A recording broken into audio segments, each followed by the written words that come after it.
آج ماہ رمضان کے آخری جمعۃ الوداع کا بہت ہی خاص وظیفہ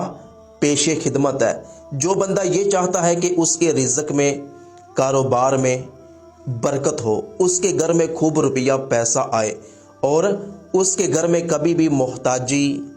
تنگ دستی، فقر و فاقہ، بے برکتی نہ آئے، اور اگر کوئی بندہ چاہتا ہے، اور جو بندہ یہ چاہتا ہے کہ اس کے گھر والوں کے، اس کے بال بچوں کے نصیب اچھے ہوں، تقدیر اچھی ہو، اور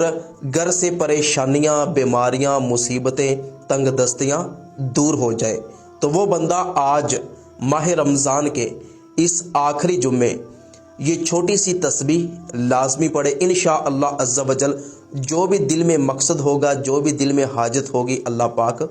پوری فرمائے گا۔